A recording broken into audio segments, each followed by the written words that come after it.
Listo.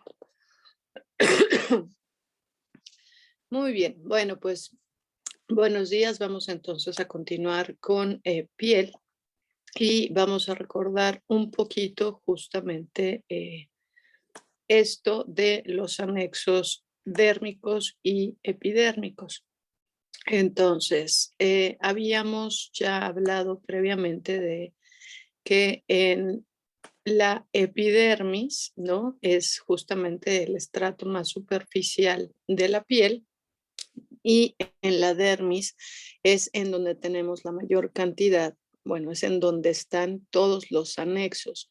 Y estos anexos de la piel son principalmente los pelos, ¿no?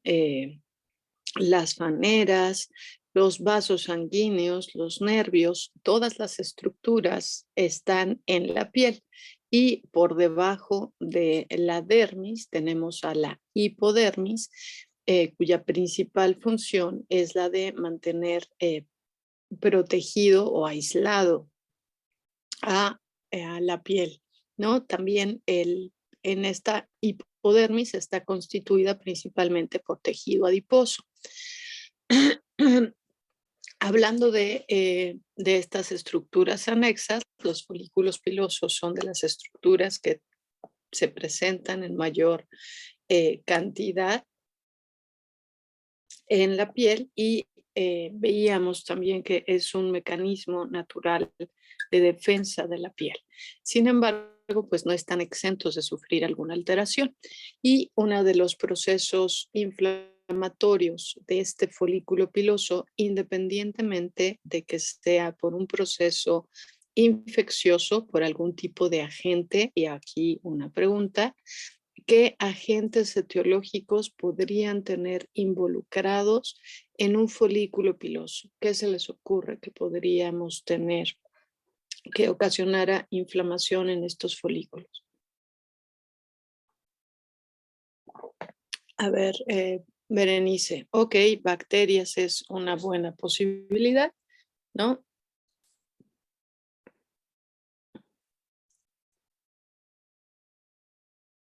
Que uní ácaros, perfecto. Mm, virus que afecten al pelo como tal. ¿Cómo qué virus, Berenice? Esperen, alguien entró y no lo veo.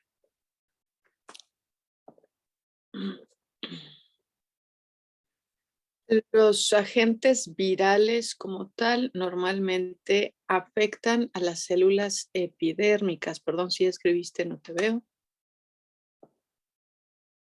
Ah, ok, sí, como tal, en pelo sí, ¿no? Los agentes virales pueden afectar a la piel y bueno, sí, evidentemente el folículo piloso, al ser parte de esta, miren, en esta imagen se ve lindo. El folículo piloso en realidad es una invaginación de este epidermis, ¿no? Entonces, estas mismas células del estrato epidermal están recubriendo a el pelo, ¿no? Y es justamente por eso que el pelo nunca está en contacto con el sistema inmune. El sistema inmune no reconoce a, al pelo. Ok, exactamente, Carla. Eso nos faltaba, ¿no? Estructuras micóticas. Ay, amarillo. Ustedes disculparán, pero amarillo quiso estar esta mañana aquí con ustedes. Yo sé que no lo ven, pero aquí está y está posicionado justo encima de donde tomo mis apuntes. Se los voy a enseñar para que vean que es cierto. Él lo hay. Demasiado cerca para aparecer en pantalla, pero lo que está abajo de amarillo es el libro en donde yo anoto. Entonces decidió que el día de hoy a todos les pusiera participación porque no me deja escribir. Pero bueno, ustedes disculpen. Entonces, estructuras micóticas, ¿va? Entonces, estructuras micóticas, ácaros y evidentemente bacterias son los agentes etiológicos que podemos tener con mayor frecuencia involucrados en los procesos inflamatorios del pelo. Recuerden, y esto también es importante, este tipo de agentes, ¿no? Los vamos a tener dentro del folículo piloso, pero los vasos sanguíneos están en la dermis, de manera que las células inflamatorias normalmente migran de la dermis hacia la parte interna del folículo piloso, de manera que normalmente cuando hay algo que ocasiona inflamación en el folículo piloso, vamos a tener primero una perifoliculitis, es decir, en los estadios agudos de este proceso inflamatorio.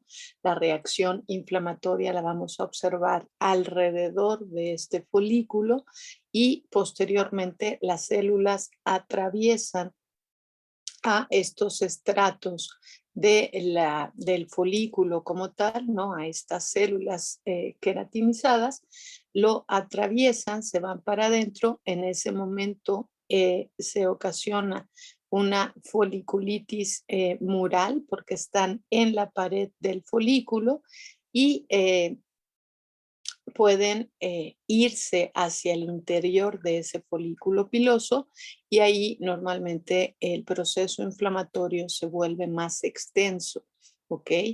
Algo que es importante que recuerden es justamente que eh,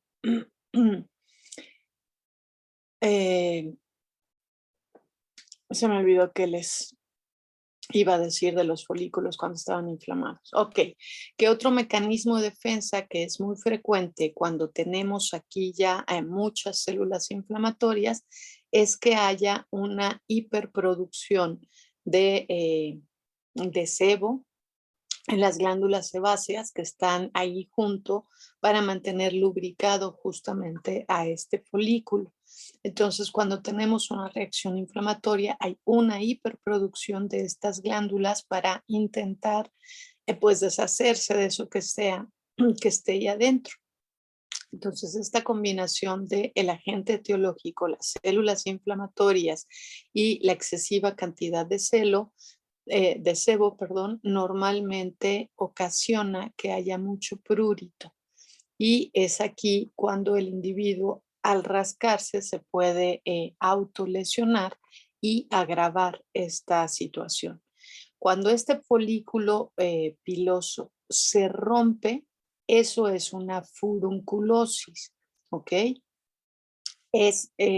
Hay un proceso inflamatorio, pero digamos que llega al proceso degenerativo del mismo. Se rompe el folículo y todo eso que estaba contenido dentro de este folículo piloso, entonces se va a expander en la dermis. ¿Ok? Entonces aquí en esta imagen podemos justamente observar este proceso.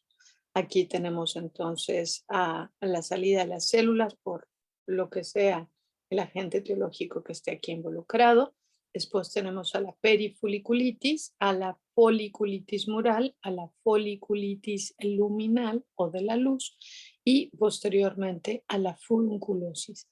Cuando tenemos esta furunculosis, entonces ya dentro de la piel eh, normalmente se monta una respuesta, evidentemente una respuesta inflamatoria, pero los restos de pelo, los restos de los agentes etiológicos que estaban aquí adentro, se van a quedar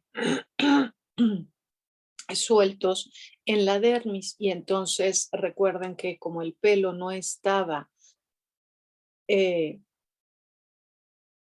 no es reconocido por el sistema inmune, entonces se va a montar una reacción a cuerpo extraño al pelo, además de la reacción de cuerpo extraño hacia el agente etiológico. Entonces, normalmente se vuelven reacciones inflamatorias mucho más extensas.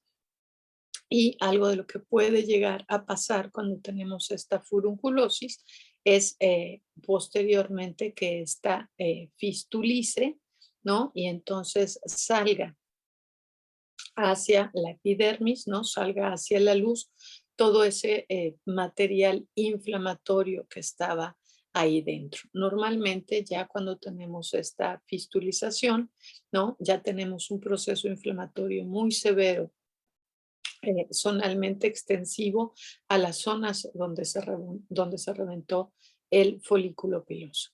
Ok, ahora sí, espero que ya haya quedado claro la diferencia entre foliculitis y furunculosis. Si estamos todos claros.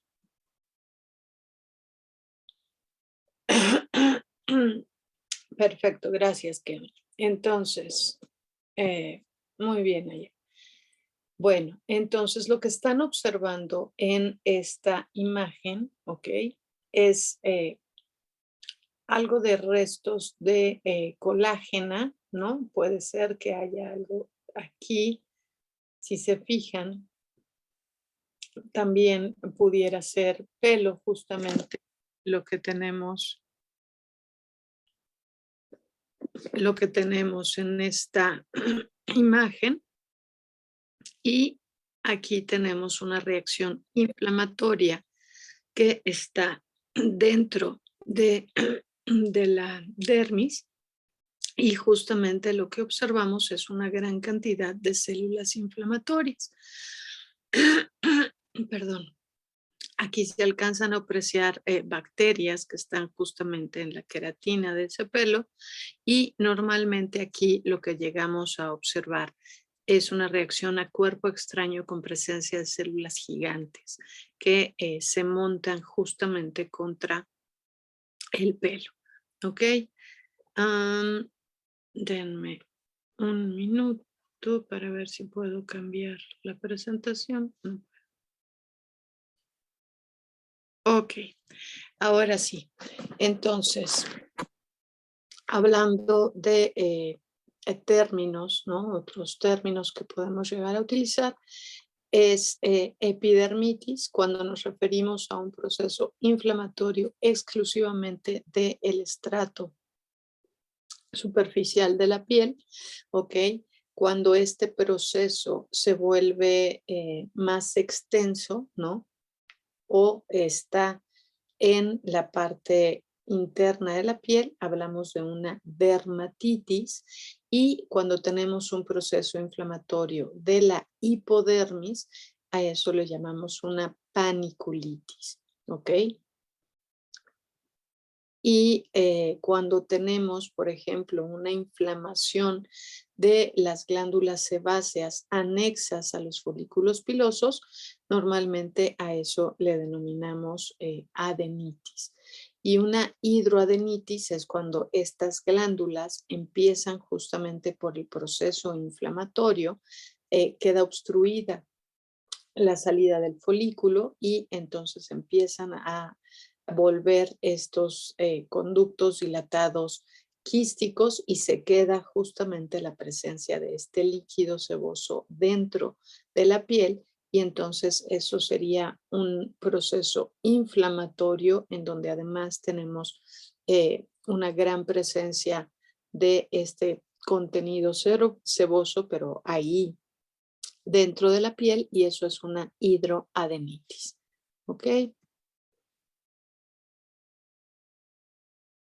Ok, cuando el término atópico, Keoni, normalmente se refiere a un proceso de dermatitis, por ejemplo, dermatitis por contacto, pero en donde hay una respuesta inflamatoria exacerbada, ¿ok? Entonces, las dermatitis atópicas son procesos en donde lo que tenemos es, por ejemplo, estar en contacto con algo que ocasiona un proceso inflamatorio, no sé, por ejemplo, muy frecuentemente, díganme algo que puede ser, por ejemplo, el pasto, ¿no? ¿Alguna vez han estado en contacto directo con pasto cuando tienen, por ejemplo, piel sensible? ¿no? Y están en contacto directo con el pasto. Normalmente el pasto, si se acuerdan, tiene como muchos pelitos en cada una de las fibritas de este pasto.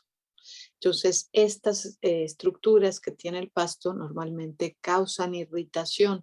Entre más sensible la piel, no es lo mismo que yo pise, por ejemplo, con la planta del pie, que es muy gruesa, ¿no? Es una de las partes para nosotros más gruesas de la piel, o un cojinete plantar de un perro o un gato, ¿no? A que si estamos en contacto directo con este pasto, por ejemplo, en la piel de la cara, que es una de las zonas en donde tenemos la piel mucho más delgada.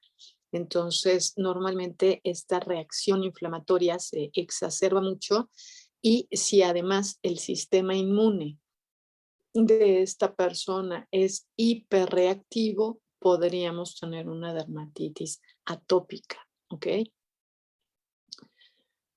Mm, Supongo que el término de atopia como tal eh, querrá decir que no necesariamente está en la parte superficial, pero no lo sé. La verdad es que lo he dado por hecho el término, pero no había considerado. Pero normalmente A es, es privativo de, ¿no? Pero no, en este caso creo que la raíz es atopia como tal. Entonces, a lo mejor San Google nos pudiera decir de qué va, pero si él lo puede buscar, perdón, si me salgo para buscarlo. Como puse la pantalla completa, no tengo posibilidad de ver nada de lo que esté atrás. Exactamente, Keoni. Lo que hay es la reacción de hipersensibilidad, ¿no? Es en donde ya tengo el proceso inflamatorio, pero además hay una hipersensibilidad que normalmente puede ser de tipo 3 o a veces de tipo 1, ¿no? Es en donde tenemos justamente estas atopias. Ok, ¿qué observan en esta imagen? ¿Qué les llama la atención?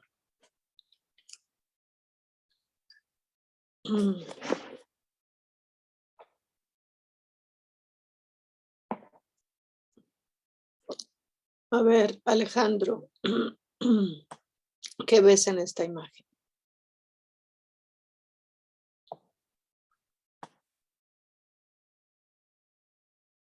Alejandro Pérez, acuérdate que eres el único Alejandro. Ay, ok, Alejandro no ve nada. Berenice, ok, que la epidermis está muy engrosada, está muy extensa, la falta de continuidad. Ok, entonces aquí ya hay varias, y la parte de hasta arriba está en partecitas. Ok, sale y vale. Entonces, bueno, ya tenemos mucha información. Dejen ver si alguien mueve un poco su pata para que yo pueda considerar ponerles sus participaciones a todos por acá. Entonces, a ver, esto de aquí es la epidermis. Entonces, lo que estamos observando, como dicen, es que la epidermis está engrosada, ¿no? Algo que espero que se hayan fijado es, no está parejita. Oh, regresa, vuelve. No está parejita, ¿no? Sino que tenemos justamente estas invaginaciones de la epidermis hacia la dermis. ¿Sí lo ven? Entonces tenemos un engrosamiento de la epidermis y tenemos este proceso de acantolisis irregular hacia la dermis. Tenemos también en la unión dermo-epidérmica evidencia de un proceso inflamatorio, ¿ok? Y lo que más nos llama la atención es justamente todo esto de la parte externa o superior, se cambió por su propia voluntad, lo prometo, en donde, si se fijan, son células del estrato córneo, ¿no? Son células queratinizadas, pero con núcleos, ¿ok? Entonces tenemos una hiperkeratosis paraqueratótica, ¿no? Porque no se llevó a cabo de manera correcta esta queratinización, justamente porque tiene núcleos. Y en la parte superficial de todo este material queratinizado, lo que observamos son restos necróticos y bacterias, todo esto de acá arriba, ¿ok? Entonces, alguna vez, supongo, se han caído y han tenido una lesión en la piel y ha tenido esta que cicatrizar, ¿ok? Esto que está aquí es la costra, esa que de chiquitos se arrancaban, se comían, mordían, ¿no? Esto es la costra, ¿sale? Ok, algo pusieron en el chat, denme un momento.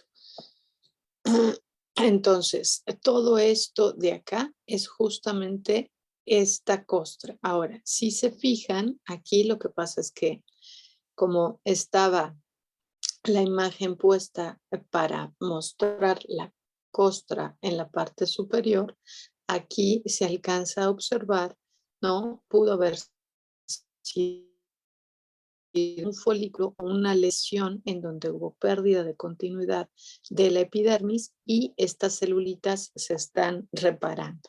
¿Sale? Si se fijan, estas mismas bacterias y este mismo material lo tenemos justamente aquí abajo en la epidermis, en donde se está dando el proceso de cicatrización. Entonces, para que se pueda llevar el proceso de cicatrización en la parte interna, ¿no? Es decir, en la epidermis o en la dermis, necesitamos mantener a las bacterias alejadas y esta hiperqueratinización justamente nos ayuda a poder lograrlo. Entonces, cada vez que se quitan la costra, ¿no? Vuelven estas bacterias que tenemos de manera normal en la piel a estar en contacto con la parte más baja y eso es parte de lo que dificulta que se realice el proceso de cicatrización de manera normal. ¿Ok? Déjenme ver sus mensajes en el chat porque hice chiquito el chat y ahora veo que escriben, pero ya no los veo. Ok. Keonia, hay muchas células en la epidermis del lazo derecho. Supongo que era del lado derecho. Nayef. Google dice atopia, predisposición genética para producir excesiva cantidad de anticuerpos IgE específicos frente a alérgenos mediante un proceso denominado sensibilización, o lo que es lo mismo, los mecanismos de hipersensibilización. De manera que se presenta en individuos que tienen cierta predisposición a presentar alergias. La atopia no implica presencia de síntomas clínicos, solo se describe la reactividad inmunológica y en algunas ocasiones puede ser asintomática.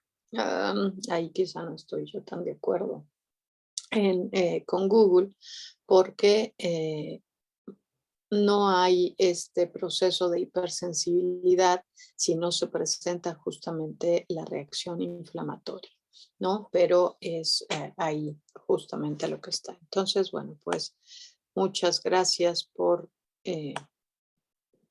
lo que nos dice San Google, pero no nos dijo el término de atopia como tal, de dónde viene.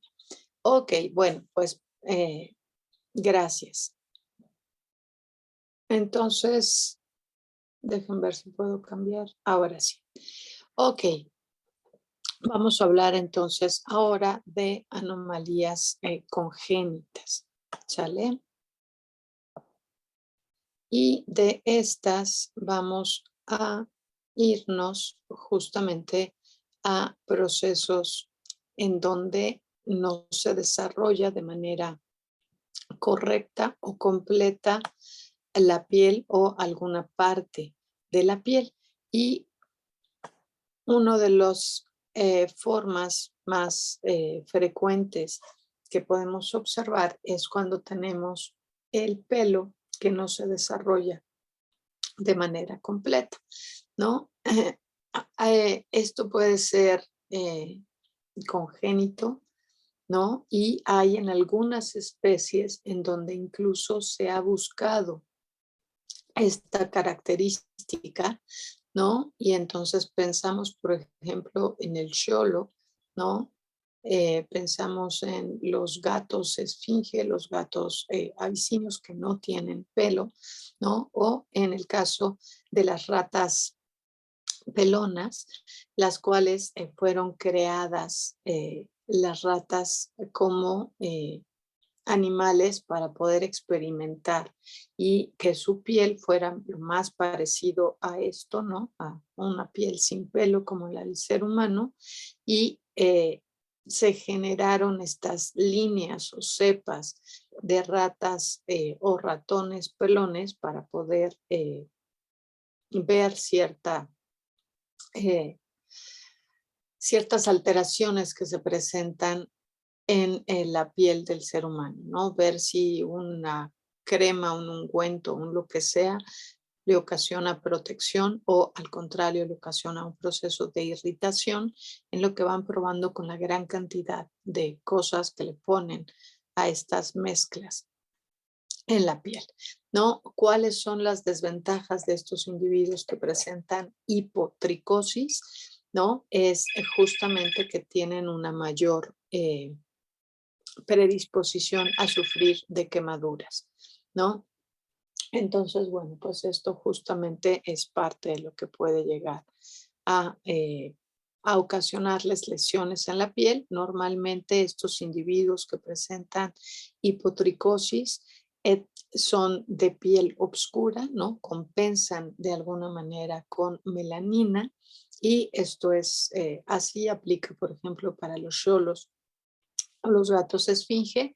Sin embargo, no sucede así en el caso de los ratones, ¿no? Porque justamente como es un mecanismo de protección, normalmente a estos individuos fueron seleccionados genéticamente bloqueando algunos genes para que no se hiperpigmentaran y no tuvieran pelo y poder ver con mayor facilidad el proceso de inflamación de la piel. ¿No? Entonces, estas ratitas pelonas normalmente tienen muchos más problemas con la piel y es muy fácil entonces que se observa, por ejemplo, la descamación, que estén resecas y tienen ahí algunos conflictos estos animalitos, ¿sale? Estas hipotricosis pueden ser parciales o pueden ser completas, ¿ok? Dejen que les enseñe una imagen de una hipotricosis y lo que observamos aquí, ¿no? Con este conejito es que en muchas ocasiones no nada más es el pelo lo que puede llegar a verse afectado, ¿no? Finalmente puede haber ciertas alteraciones en otros órganos, aunque normalmente esto va de la mano con alteraciones en donde no se observa eh, que la piel haya, perdón, que el individuo crezca de forma o tamaño normal, ¿no? Entonces aquí es una diferencia entre un conejo pachoncito y un conejo con hipotricosis. En este caso, no presenta alopecia porque sí tiene pelo, solamente que tiene un pelo muy cortito, ¿no? Es igual un pelo muy finito, pero evidentemente no es lo mismo. La protección que tiene como mecanismo para poder mantener la temperatura corporal este individuo de la derecha, ya apareció, se me desaparece el mouse, pero creo que ustedes sí lo ven, ¿no? Este individuo de aquí que este individuo de acá. Y normalmente esto lo que implica es que este individuo tiene que tener un metabolismo mucho más rápido para mantener la misma temperatura que mantendría este de aquí. Como este tiene un mecanismo de protección mayor, pues entonces este, puede utilizar su metabolismo en otras cosas y el otro tiene que mantener muy irrigada toda la piel para poder mantener una temperatura adecuada y entonces tiene menos oportunidad de poder hacer otras funciones metabólicamente hablando, bueno, en comparación a, y por eso suelen ser de tamaño menor. Aquí están viendo un gato esfinge, ¿no? Y vean, son chiquititos y son rositas, ¿no? Igual que los ratones recién nacidos. Si alguna vez han tenido oportunidad de ver ratoncitos recién nacidos, son muy parecidos a esto, ¿no? O sea, son de color rosita clarito y la piel la tienen arrugadita, nada más que posteriormente les va saliendo pelo y a estos individuos ya no les sale pelo porque lo que no se desarrollan son los folículos pilosos y entonces lo que va pasando es que se van eh, hipermelanizando su piel para poder protegerse, ¿ok? Nuevamente un ejemplo de hipotricosis total y hay algunas ocasiones en donde se puede llegar a presentar, ¿no? Justamente la muerte, ¿no? Una hipotricosis letal, porque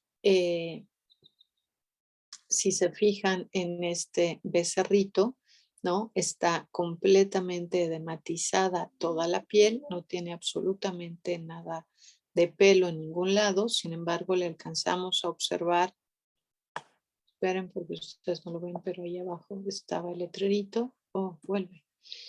Eh, Todavía tiene la protección de los cojinetes plantares aquí abajo, ¿no? Pero ya tiene evidencia de proceso de cicatrización alrededor del cordón umbilical. Si se fijan en la parte posterior de lo que serían las rodillas, ¿no? Tiene también evidencia de proceso de cicatrización y aquí tiene la presencia de una costra.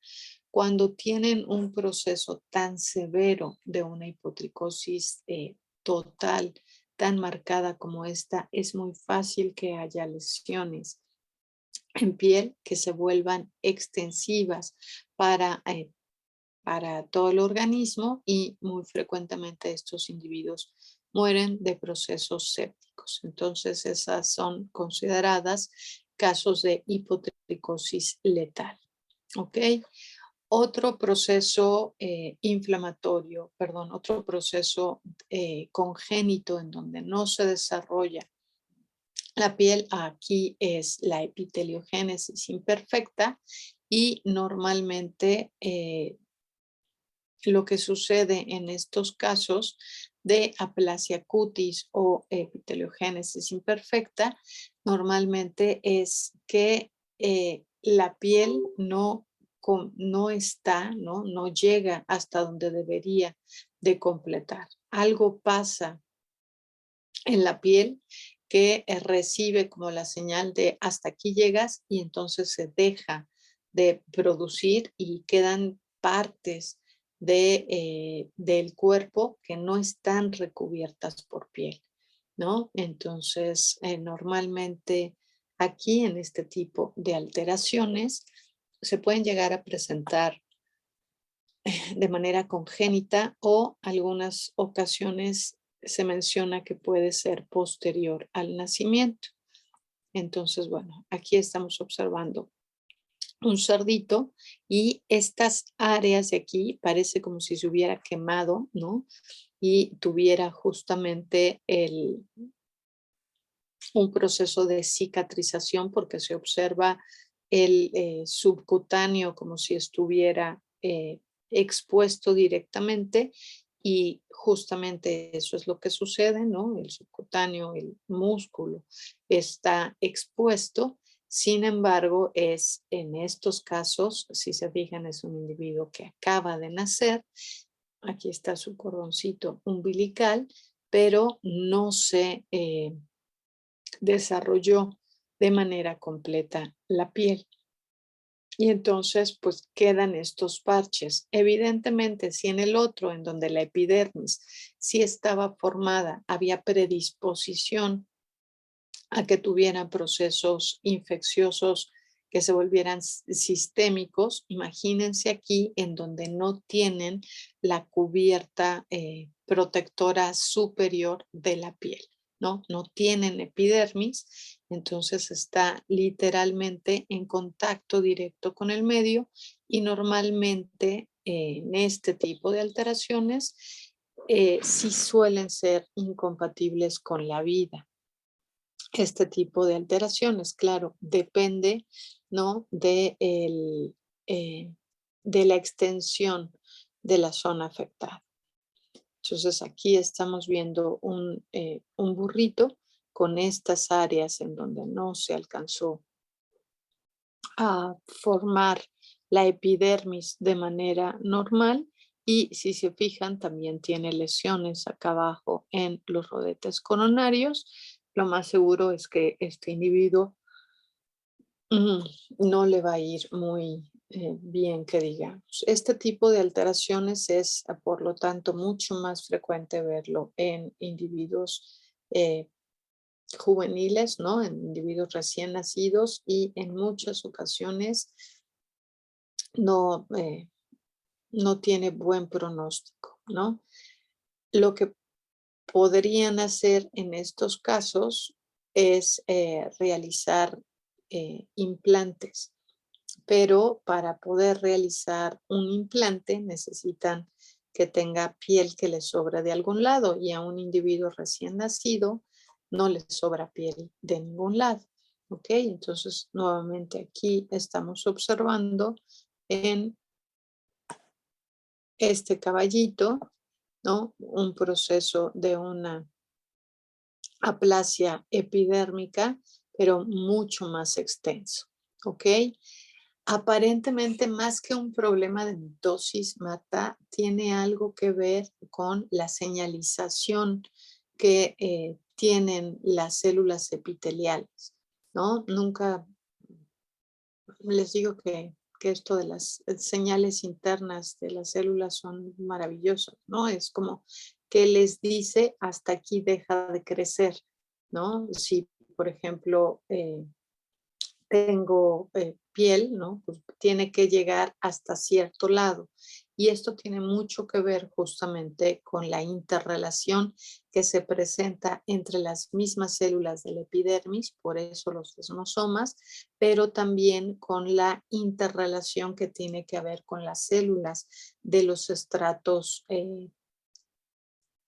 internos, ¿no? Con lo que esté por debajo de ellas, para que este crecimiento que si ustedes recuerdan tienen orígenes distintos, ¿no? Unas células, las de la piel, por ejemplo, las de la epidermis, perdón, vienen del ectodermo, sin embargo, en la dermis ya tenemos una mezcla de células del mesodermo e incluso del endodermo, ¿no? Entonces, esta interrelación que tiene que existir es ahí en donde aparentemente más que un proceso de mitosis interrumpido, tiene que ver con alteraciones en las señalizaciones moleculares de estos queratinocitos, ¿no? Entonces, bueno, el problema es que evidentemente pues no les va muy bien a estos individuos. ¿Sale? Aquí están viendo, bueno, pues casi la mitad del cuerpo, ¿no? Todo lo que es el tren posterior y los 4 miembros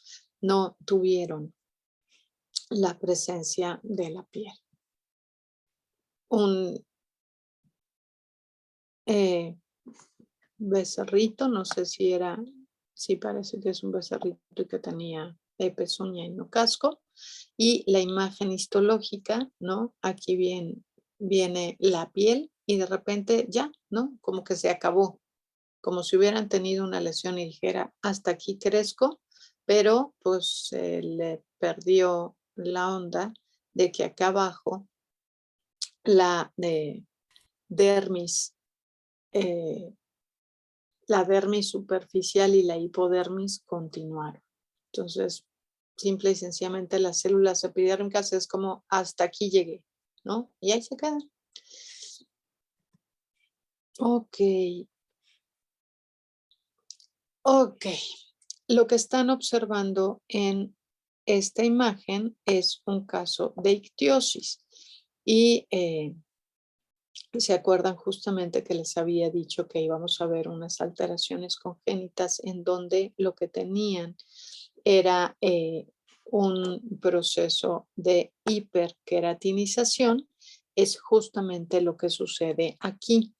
Eh, el término de ictio es pescado, ¿no? Entonces lo que pasa con estos individuos es que tienen un trastorno en el desarrollo de la piel y no presentan tampoco pelo en ningún lado, pero empiezan a presentar una hiperqueratinización. Entonces empiezan a producir escamas y por eso el término de ictiosis. Alguien le dio la idea de que todas estas escamas, ¿no? Este engrosamiento que se presenta en la piel de manera generalizada era parecida a un proceso eh, a lo que presentaría un pescado, ¿no? Entonces, justamente por todas estas escamas. Normalmente aquí sí, ¿no? Los procesos de ictiosis que se pueden llegar a presentar en cualquier especie, aunque ninguna es frecuente, bueno, son incompatibles con la vida. ¿No? Recuerden que la piel tiene muchas funciones, pero cuando tienen así toda la piel cubierta de escamas, normalmente tienen muchos problemas de termorregulación, tienen muchos problemas con el equilibrio electrolítico porque están totalmente recubiertos de escamas, entonces no pueden mantener una homeostasis con el medio externo y normalmente pues mueren o nacen muertos o mueren poco tiempo después del nacimiento. Ok, lo que observan aquí en la imagen histológica es justamente este engrosamiento de, de la epidermis. Sin embargo, si se fijan, ¿no? Más bien del estrato córneo, es esta queratinización, pero la epidermis no está desarrollada de manera correcta.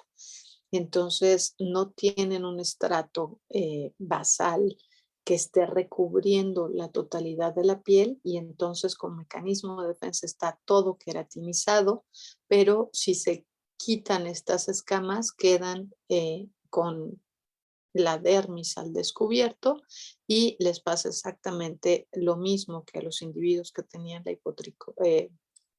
la epiteliogénesis imperfecta, pero el único caso es que la epiteliogénesis imperfecta es solamente en parches en algunas zonas y en estos individuos es en toda la piel, ¿no? Entonces, bueno, normalmente estos sí mueren poco tiempo después del nacimiento.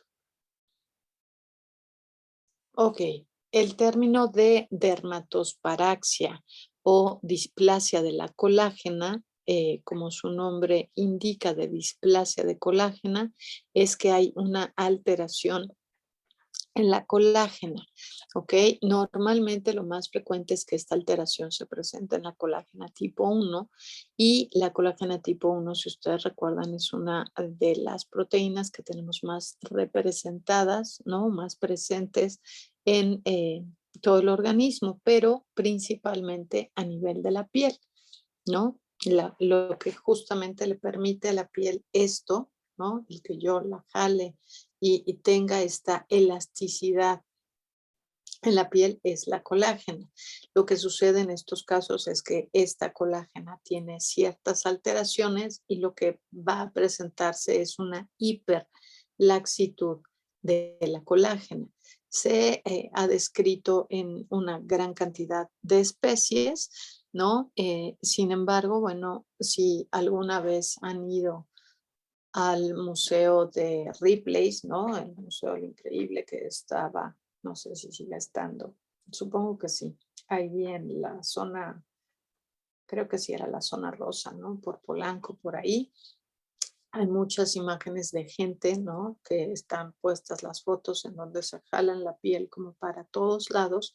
Estos son individuos que presentan justamente displasia de colágeno, ¿no? Se considera que hay muchos tipos o variantes de displasia de colágena, pero normalmente lo que sucede aquí, por ejemplo, es que no nada más tienen alteración con la piel, sino que tienen alteración, por ejemplo, en articulaciones, evidentemente problemas para cicatrizar, muy frecuentemente procesos infecciosos porque es muy fácil, tienen normalmente la piel muy delgada, muy sensible, hiperelástica, se lesionan muy fácil y tardan mucho tiempo en cicatrizar, ¿no? Porque su proceso de cicatrización no es normal, no es adecuado y cuando cicatrizan es muy frecuente que lo hagan con cicatrizaciones queloides,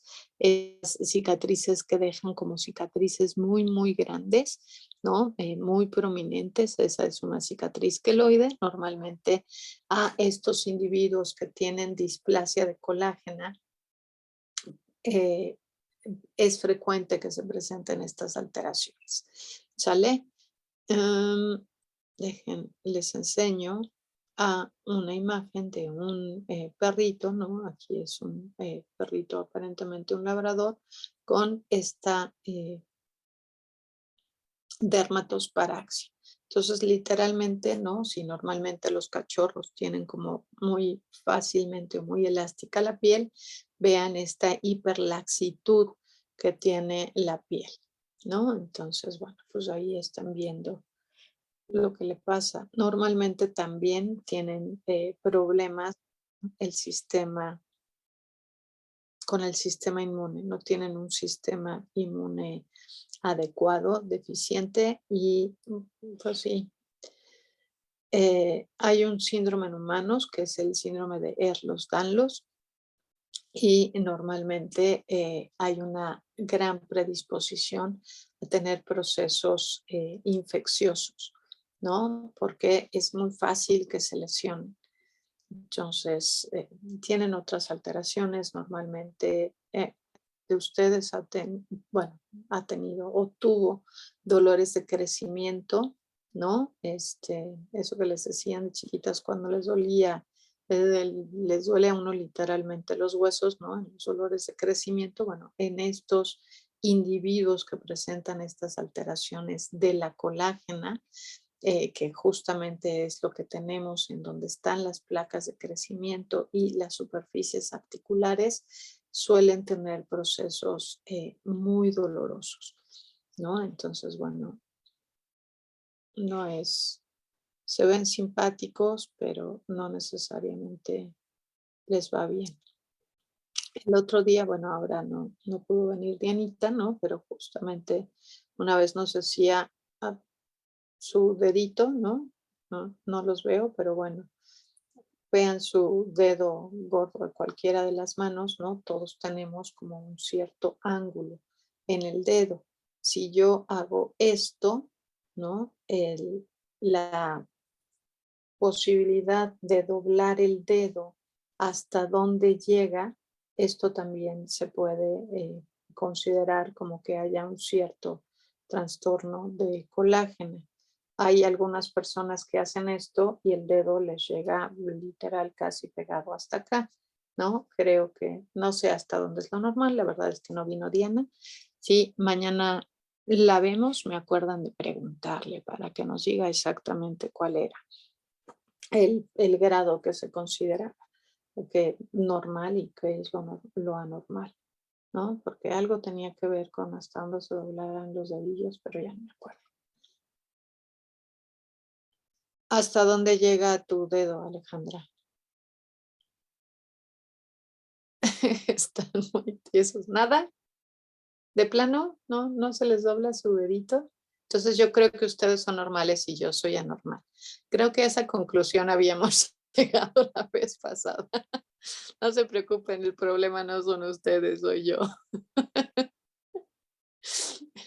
Pero no sé hasta dónde. Pues enséñenme sus dedos, no sean gachos, no los veo.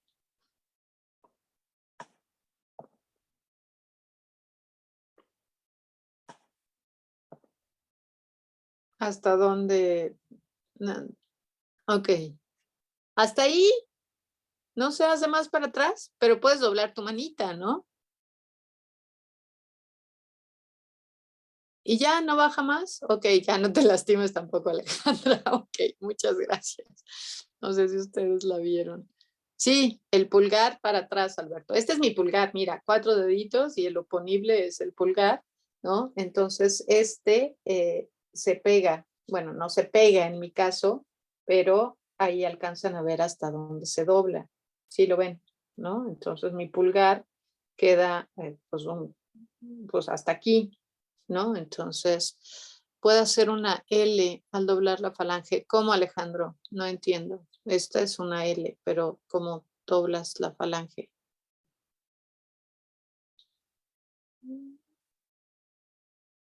Ah, tú también. ¿Quieres decir que justo pasa esto? Bueno, o sea que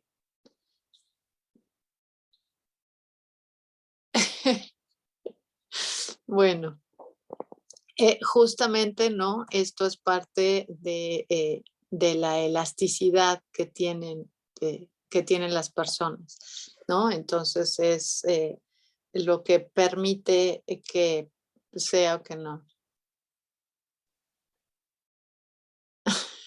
No me lo tienes que enseñar porque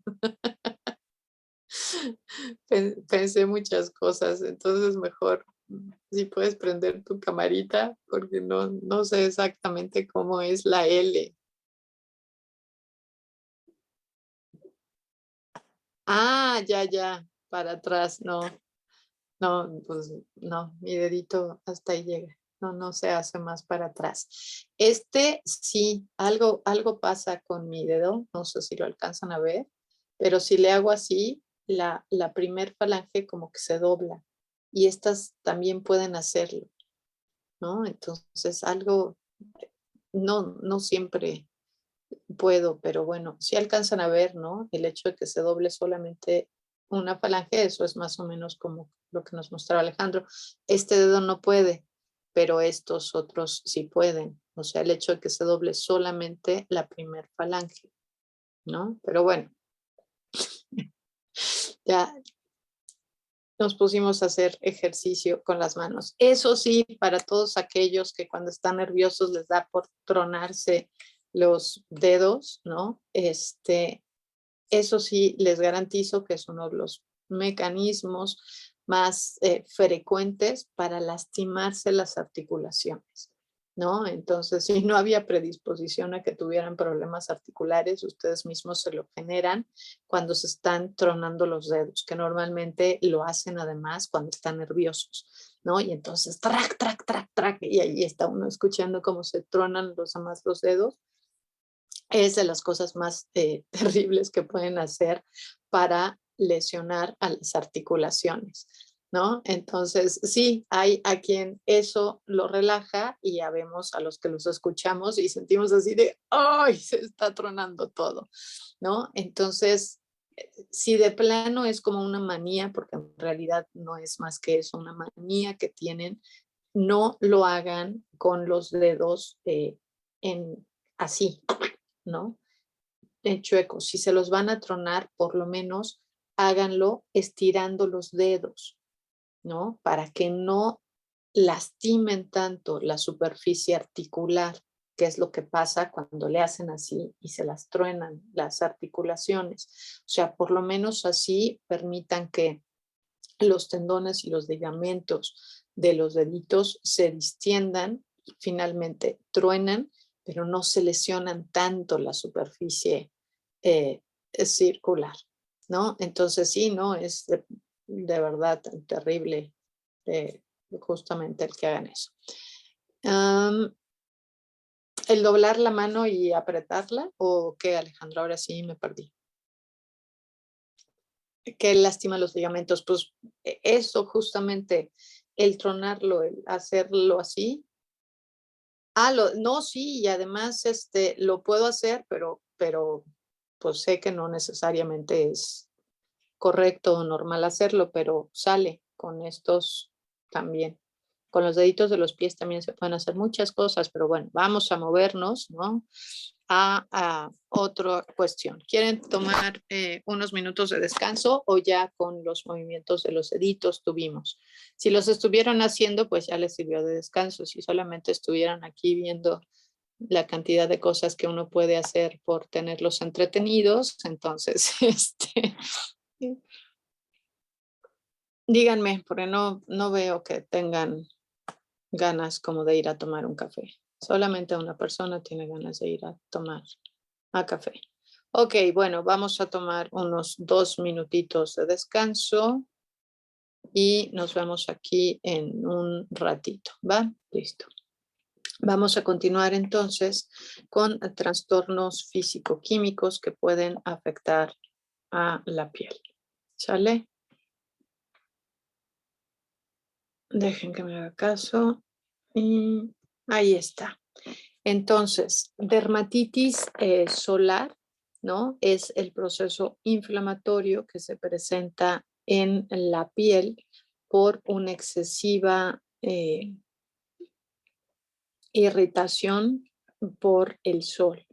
Entonces, si bien es normal que haya una respuesta y es normal y de hecho no solamente normal, sino necesaria que la piel esté expuesta a los rayos UV cuando hay una excesiva cantidad de exposición de estos rayos UV en la piel, a la larga hay tanto procesos inflamatorios como, ¿se acuerdan? Y está demostrado, ¿no? Que también los rayos UV pueden ocasionar trastornos en el material genético celular, sobre todo cuando ya se presenta el proceso inflamatorio como tal. Entonces, normalmente dependiendo, ahora sí que el color del pelaje o de la piel de los individuos, la zona en donde viven, ¿no? Hay una cierta eh, por un lado, una cierta predisposición genética a que se presenten este tipo de alteraciones y normalmente las dermatitis solares o dermatitis actínicas son frecuentes en individuos de pelaje claro, ¿no? De piel más blanca, que tienen menos cantidad de melanina.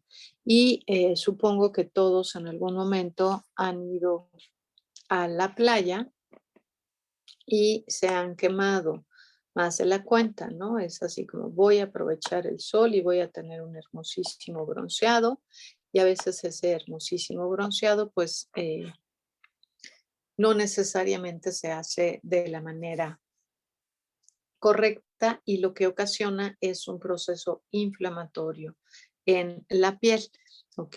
Entonces, sí, posteriormente a que esto sucede, pues uno va cambiando de piel, ¿no? Entonces, primero, lo que hay es inflamación en la dermis por esta excesiva cantidad de rayos UV y hay ocasiones en donde se pueden formar lesiones ampulares, ¿no? Literalmente se hacen ámpulas en la piel. Muy frecuentemente cuando hay una sobreexposición a la luz solar durante, sobre todo en la noche, ¿no? Se presenta hipertermia en lo que terminan de procesar todo el calor que recibieron y en las noches entonces empiezan como a liberar todo este calor y muchas veces, bueno, cursan con fiebres. Es muy frecuente además que se deshidraten durante este proceso, entonces son frecuentes también los dolores de cabeza y justamente, ¿no? Vamos viendo cómo va cambiando de color la piel, ¿no? Primero empiezan así como a estar sonrojada y después otra vez ya este color rojo, ¿no? Donde además está edematosa la piel, entonces están un poco hinchaditos de poco a mucho, dependiendo la cantidad de sol y la predisposición por el tono de la piel que cada quien tiene. Y posteriormente hay en algunos casos en donde se llega a ampular la piel, ¿no? Y posteriormente, bueno, pues se revientan, se pueden llegar a hacer vesículas y entonces eso es solamente casos en donde ya tenemos un grado de lesión importante a la piel, ¿no? Pero si no, el proceso normal es que la piel se va cicatrizando y saca toda esa excesiva cantidad de pigmento que se formó y es cuando se empiezan a descarapelar, ¿no? Sí, es literal como si mudaran como lagartija o como serpiente o como lo quieran ver, ¿no? Porque se les va cayendo la piel. Ya cuando de plano pasó esto es porque el proceso de queratinización que sufrió la piel, ay, perdón, para protegerse, ¿no? Sí fue como importante. ¿Qué pasa cuando esta exposición se hace de manera paulatina? ¿No? Entonces, si van teniendo un cambio en el pigmento, le dan oportunidad a los queratinocitos, ¿no? De que se vayan queratinizando de manera uniforme y es entonces cuando logran justamente este tipo de bronceados, ¿no? Hay de estas cosas que son ahora las cámaras de bronceado, ¿no? Y el tipo de lesión que producen estas cámaras de bronceado es muy parecido al que se produce por exposición a los rayos UV de manera, eh, de manera frecuente, ¿no? De forma que también este tipo de cámaras de autobronceado pueden estar asociadas a la predisposición a producir cáncer. Entonces, la dermatitis solar o dermatitis actínica justamente nos habla de estos cambios preneoplásicos asociados a la exposición al sol. ¿Ok?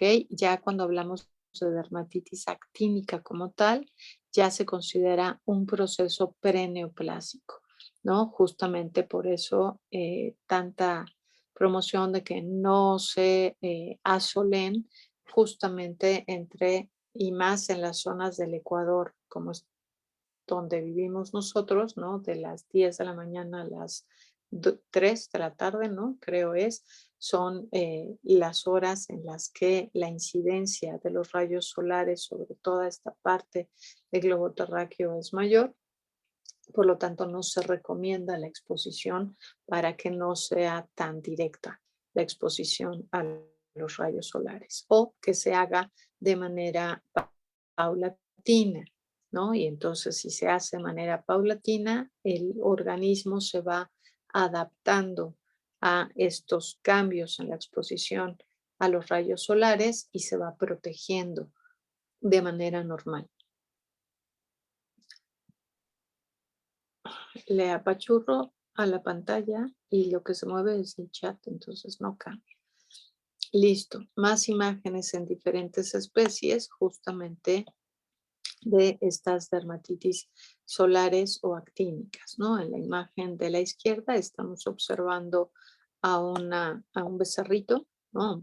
A un becerro cebú que presenta justamente lesiones en la parte interna de la oreja por quemadura de los rayos solares. Ay, perdón. Y este becerrito de acá de la derecha presenta una lesión de quemadura justamente en la punta de la nariz, ¿no? Entonces, evidentemente se alcanza a observar, ¿no? Toda la úlcera que tiene en este lado y bueno, evidentemente esto para cualquiera que lo ha padecido sabe que es muy doloroso, ¿no? La piel es uno de los órganos que tiene una gran cantidad de terminaciones nerviosas Se considera que hay alrededor de 10.000 terminaciones nerviosas por centímetro cúbico de piel. Entonces, imagínense, ¿no? Algunas de estas evidentemente deben de ser terminaciones del dolor. Entonces, bueno, pues es evidentemente un proceso doloroso cuando tenemos esta irritación. No me deja cambiar, tengan paciencia. Ok. Dermatitis acral es el término que se le da a el proceso inflamatorio derivado de una autolesión, ¿no? Dermatitis acral o dermatitis por lamido. ¿Se acuerdan que les había dicho que hay, por ejemplo, en casos en donde se presenta un proceso inflamatorio y entonces empiezan a lamer porque les duele y luego se siguen y se siguen y se siguen y se siguen y literalmente se van llevando la piel, ¿no? Entonces, bueno, aquí ya se observa que pues ya se llevaron parte no nada más del pelo, ¿no? A lo mejor aquí estaba la lesión primaria que le ocasionaba dolor, pero por estarse lame, lame, lame, lame, terminan quedándose sin grandes porciones de pelo y cuando esto se vuelve ya un problema de comportamiento, entonces podemos llegar a tener este tipo de lesiones que son autoinfligidas, ¿no? Paso de este proceso del amido a empezar a morderse y literalmente se pueden llegar a ocasionar este tipo de lesiones, ¿no? Hay personas que también tienen este tipo de patologías, normalmente aquellas, por ejemplo, que tienen periodos o crisis de ansiedad muy fuerte, son los que pueden empezar a rascarse, ¿no? Y se rascan y se rascan y se rascan y se rascan y se pueden llegar realmente a lesionar de una manera muy importante. Entonces, bueno, pues esto es evidentemente una consecuencia de una dermatitis sacral y lo que les decía, ya cuando vemos esto, ¿no? Pues aquí a lo mejor ya te vas a atender el proceso secundario. Primero tienes que atender que no haya una complicación por infección, ¿no? Porque ya, si se fijan, esto de aquí ya es hueso o ligamento, lo que sea que esté aquí adentro, yo creo que ya llegó incluso al hueso y pues ya no, lo demás está literalmente al rojo vivo. Posiblemente tuvo un proceso inflamatorio, sí lo suficientemente grave para estarse, ay, perdón, para estarse lamiendo. Y evidentemente, pues bueno, aquí justamente lo que vamos a tener que tratar es sí el problema primario, ¿no? Lo que le ocasionó la comezón, pero evidentemente también atender un problema de comportamiento, ¿sale? Entonces hay casos tan severos como este o incluso más. ¿Se acuerdan que ya habíamos hablado justamente de la fotosensibilización? Y esta se producía cuando eh, se consumen sustancias tóxicas que afectan directamente al hígado, que es una de las fotosensibilizaciones más frecuentes que se dan, son las secundarias, ¿no? Y una característica es que se consume o se produce internamente una sustancia que es fotorreactiva y esto quiere decir que al estar en contacto directo con la luz solar, ocasiona una reacción inflamatoria. Y este tipo de lesiones normalmente se presentan justamente en donde tenemos eh, ausencia de pelo. De manera que aquí en estos dos borreguitos, las lesiones más importantes las observan primero alrededor de los ojos, ¿no? En toda esta zona del párpado en donde no tienen lana, pero si se fijan, ¿no? Se va extendiendo la lesión hacia el resto de la cara. Vean también la oreja, cómo está toda lastimada, ¿no? Todo esto de aquí es la epífora por ese proceso inflamatorio que tiene, entonces le llora el ojo y el hecho de que esté lagrimeando constantemente va haciendo que se pierda la piel y entonces está en contacto directo una zona de piel mayor a la que tenía antes y por lo tanto las lesiones de fotosensibilización son mayores. Ni qué decir de la posibilidad de que estas lesiones se contaminen, ¿no? Vean aquí a este otro pobre borreguito, vean la cantidad de lesiones ya costrosas, ¿no? Ulceradas que debe haber tenido en la parte interna y esto es un proceso de fotosensibilización. Entonces, normalmente el tratamiento para este tipo de lesiones sería tan sencillo como impedir que cuando se empieza a dar la reacción inflamatoria, que ya no estén en contacto directo con la luz solar que les esté pegando, ¿no? Pero bueno, evidentemente esto, sobre todo en individuos que están en pastoreo, pues se vuelve muy complicado de poder hacer, ¿sale? Aquí algunas de las plantas que podemos llegar a tener más frecuentemente asociados a los procesos de fotosensibilización y es la conocida como hierba de San Juan o Hypericum perforatum, ¿no? El trigo sarraceno también se sabe que ocasiona fotosensibilización, ¿no? Y normalmente lo que sucede, bueno, pues es esto que está aquí, ¿no? Se consumen sustancias que son fotorreactivas y estas no son metabolizadas de manera apropiada por el hígado y entonces es cuando se pueden eh, llegar a dar. Alejandra, ¿tenías una duda? Ya no. Ah, ok. Ojo. Era la causa de esto, pero ya en esta diapositiva lo veo. Ah, Gracias. ok. Bueno, esto es cuando se consumen estas sustancias fotorreactivas. Sin embargo, ¿no? En pacientes que tienen un daño hepático crónico, ¿no? Independientemente de cuál haya sido la causa, se pueden llegar a dar estos procesos de fotosensibilización cuando el hígado ya no es capaz de metabolizar de manera normal todos los productos que antes solía metabolizar.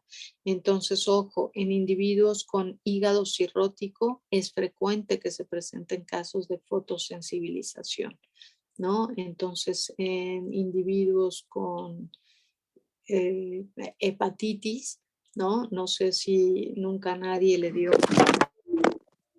Los perdí, ¿les dolió? Perdón, se me cayó el teléfono. Espero que no haya sido terrible. Perdón.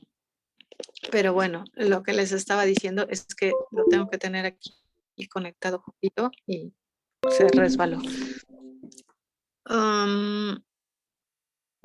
¿A ustedes sí me oyen y sí me ven o ya los perdí? Sí, doctora, sí se escucha. Ah, ok, perfecto, gracias. Es que se me fue la pantalla de acá y en el otro lado me marcaba también algo, entonces por un momento los perdí, pero ya los recuperé, gracias. Se me olvidó que les estaba diciendo. Ok. Por ejemplo, cuando hay pacientes que tienen hepatitis, ¿no? Hepatitis viral tipo A, B o C, cualquiera, ¿no? Cuando tienen tifoidea, ¿no? Salmonelosis finalmente, en donde tienen una afección hepática importante, normalmente uno de los recomendaciones médicas es ahorita no se expongan a rayos solares. Hay algunos fármacos que se sabe que también ocasionan fotosensibilización y entonces dentro de las advertencias son mientras se consuma este producto, ¿no? No se exponga a los rayos solares. El problema es, por ejemplo, con las fenotiacinas, ¿no? O las benzodiazepinas, muchos de estos fármacos que se utilizan para para tratar trastornos de ansiedad, de depresión, trastornos del sueño. Algunos de estas producen justamente fotosensibilización. Entonces, bueno, pues ahí es justamente importante saber o conocer de qué va para evitar este tipo de lesiones, porque si no, bueno, sí te estoy dando un tratamiento para un determinado padecimiento, pero a la vez te estoy afectando el hígado, ¿no? Porque son justamente hepatotóxicas, pero además justamente fotosensibles y después van a tener lesiones en la piel y si alguien ya tenía depresión o ansiedad, que empiezan a tener manchas en la piel por exposición a los rayos solares, pues entonces puede llegar a complicar los procesos. Esto más en humanos, evidentemente, que en animales, ¿no? Pero finalmente, bueno, pues también se puede llegar a dar. Y aquí hay como una incongruencia porque también se ha observado, ¿no? Que la exposición a los rayos solares es una, no sé si lo han notado, pero por ejemplo, el estar expuesto a los rayos solares normalmente ocasiona un cambio directo en el comportamiento de las personas, ¿no? Por eso justamente los días oscuros y grises que suelen ocasionar depresión, ¿no? Es porque no hay sol, no es porque el día esté oscuro y gris. El sol normalmente está vinculado justamente a el comportamiento y es como un comportamiento más, más alegre, ¿no? Entonces, justamente por eso las culturas, ¿no? Que se desarrollan en la zona del trópico normalmente eran culturas en donde se hacía la adoración al sol, porque está íntimamente relacionado con una cuestión emocional en las personas, ¿no? Pero bueno, eso nada más.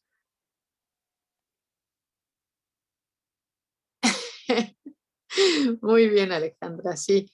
Eh, existen, evidentemente, ahí lo que yo podría considerar sería interesante en ver, ¿no? Cuál es el tipo eh, de DNA, ¿no? Porque normalmente en los lugares de los polos, ¿no? Es justamente en donde están acostumbrados a tener menos exposición a los rayos solares, ¿no? Y entonces el cuerpo se adapta a estar literalmente, son casi 6 meses en donde no tienen exposición al sol. Claro que hay otros 6 meses ya cuando se van a los extremos, ¿no? En donde se presenta este, periodos de luz constante, ¿no? Por ejemplo, hacia el norte de Canadá o la parte sur de Alaska, ¿no? Antes de que regresen hasta estas zonas, todas esas partes, ¿no? Pues, sucede lo que se conocen como en Rusia pasa exactamente lo mismo, ¿no? San Petersburgo, que es una de las ciudades pobladas que se encuentran más al norte del continente con tanta población de gente, justamente lo que sucede me parece que es en los veranos, ¿no? Es que son eh, ¿cómo les llaman? Las noches eternas, porque literalmente son las 4 de la mañana, no es cierto. El sol se pone, bueno, dependiendo, ¿no? Porque todavía es verano, conforme se van acercando al invierno, entonces pasan justamente al otro lado, pero la luz del sol, o sea, empieza a anochecer por ahí de las 2 o 3 de la mañana. Son las 11 de la noche y hay un sol como ahorita, ¿no? Y obscurece un par de horas y a las 5 de la mañana ya amaneció otra vez. Entonces, la gente tiene que irse acostumbrando a estas cuestiones y normalmente, ¿no? Estas personas que tienen menos exposición al sol o que genéticamente tuvieron menos exposición al sol, normalmente cuando hay mucho sol, pues evidentemente les ocasiona un desequilibrio. Entonces, a Jimena, a Alejandra, si eras tú, ¿verdad, Alejandra? A la que te ponía de malas el sol, ¿no? Nayeb también, mi hija chica, es así como ustedes, ¿no? O sea, la ponen en el sol y literal se transforma en Grinch, ¿no? Es así de... Y en cambio mi hija más grande y yo, pues somos distintos, ¿no? Entonces, sí, literal, mi hija me decía, madre, yo creo que yo soy vampiro y tú te equivocaste, ¿no? O sea, de verdad que yo soy feliz en las noches, a mí no me hagan que circule en las mañanas porque de plano no funciona. Entonces, créanme que sí, los entiendo bien. Pero bueno, a ustedes valdría la pena revisar a ver de dónde viene su DNA para ver qué es lo que sucede en estos casos. ¿Qué me decías? Ya se vino a quejar mi hija. No, a ella y a mí sí nos gusta mucho el solecillo. Pero Amarillo ya se fue. Desde hace rato decidió dejarme escribir, ahora que ya no tengo participaciones, ni modo. Bueno, hay algunos casos de fotosensibilización congénita, ¿no? Que se presentan justamente por ciertas alteraciones congénitas, como es la porfiria eritropoyética, en donde lo que hay es una deficiencia de una enzima, en este caso es la europorfirógeno cosintetasa, y lo que sucede en estos individuos es que no se puede metabolizar de manera correcta los eritrocitos en el momento en el que se van descomponiendo, no se metabolizan de manera normal y entonces queda justamente estos metabolitos que son la uroporfirina y la coproporfirina quedan circulando en la piel y estas sustancias son fotosensibles. Y normalmente lo que sucede, además de que son fotosensibles, también se depositan en los sitios de mineralización activa. Y esto lo que suele ocasionar es justamente que haya un tono rosáceo de los huesos o en este caso de los dientes, ¿no? Entonces es en los casos de la porfiria congénita en donde tenemos el diente rosado.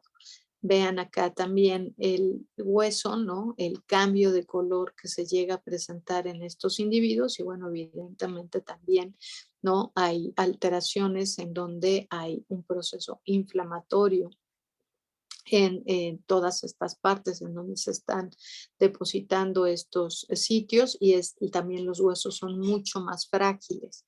De bovinos, en donde se ha visto una mayor predisposición para este tipo de alteraciones, son en el Holstein, ¿no? En los bovinos Holstein que más usamos, por lo menos aquí en México, para la producción de leche, y los Shorthorn y los Hereford en las razas que se utilizan principalmente para producción de carne, ¿no? Entonces, bueno, ahí también hay cierta predisposición congénita para que se presenten estas alteraciones. Y la fotosensibilización hepatógena, ¿no? La forma más frecuente de presentación de esta es justamente la que se da cuando hay un daño hepático.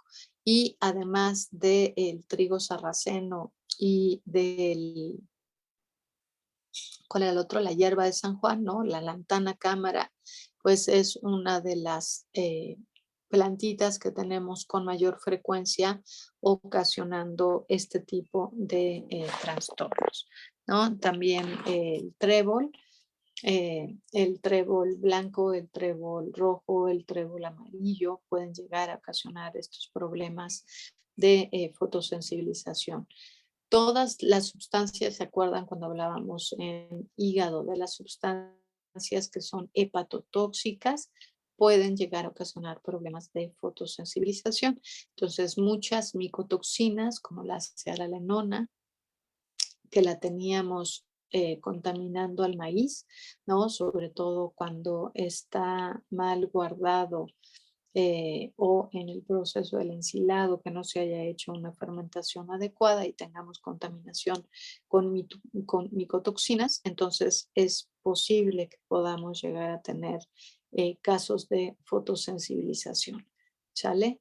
Entonces, bueno, de aquí, ¿qué hacer en estos casos? Bueno, pues aquí viene la imagen de cómo se da este proceso de fotosensibilización.